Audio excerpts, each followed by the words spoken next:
What's up, guys? I'm back with another movie review. Today I'm here to talk about another one from Twilight time, and it is The Last Hurrah. So as you can see from the cover, this stars Spencer Tracy.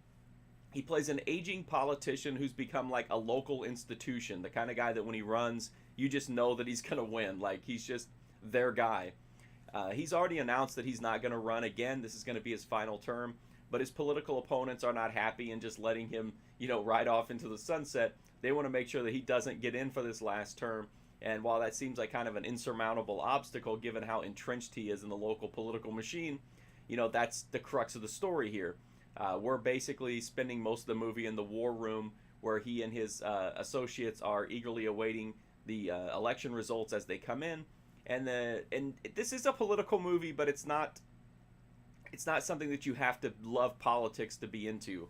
I really like this movie, and I'm not a huge fan of political movies, but this is almost more about the politics of politics, if that makes sense, like the machinations behind the scenes, how the gears in the political machine turn, how people use like Machiavellian manipulations on each other. It's an interesting movie. It's not super deep, but it does get into some of that stuff, and I'm all about social strategy, and a lot of that comes into play here. Spencer Tracy is great in the lead. He's got that big, blustery personality that really fits in with a politician, but he also has like a really kind, compassionate, vulnerable side, which is, again, you need as a politician, because you can be strong when you need to be, but you can be, vulnerable when you need to be, and, down to earth, and Spencer Tracy definitely nails that. This movie's also got a bunch of other great actors on the cast. It's definitely it's an ensemble piece, but Spencer Tracy is definitely the lead. Basil Rathbone, Jeffrey Hunter, who else was in this? Pat O'Brien, James Gleason, Diane Foster. And it's directed by John Ford, which is probably that alone is probably gonna put it on a lot of people's list, because I think a lot of film fans are gonna want to run down most of, if not all of, John Ford's movies. So the movie is really solid. I liked it. If you like politics, you'll probably get even more out of it. But even if you don't like politics, don't dismiss this one, because, again, it's mostly about the performances. It's mostly about the personal machinations behind the scenes, and just kind of, like I said, the politics of politics is the way that I saw it. The Blu-ray is from Twilight time.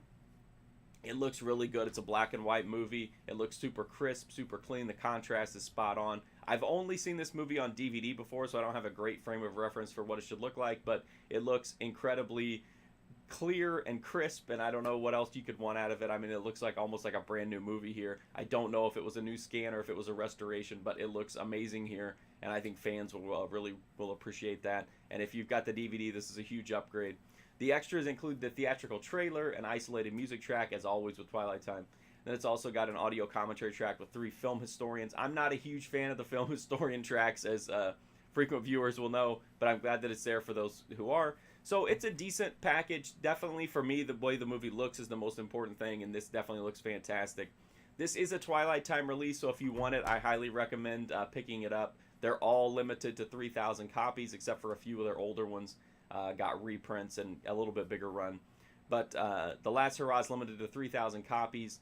It's probably not one that's going to sell out super fast, but, watch for a sale if you need to. But definitely pick it up, because you never know which ones are going to go out of print quick, and you never know which ones are going to go up in value. It just almost seems like a dice roll sometimes with the Twilight time movies. So that's my review. Thank you so much for watching. I do greatly appreciate it. If you like these videos, please do consider dropping a sub. That's a huge way to help me out, directly support me.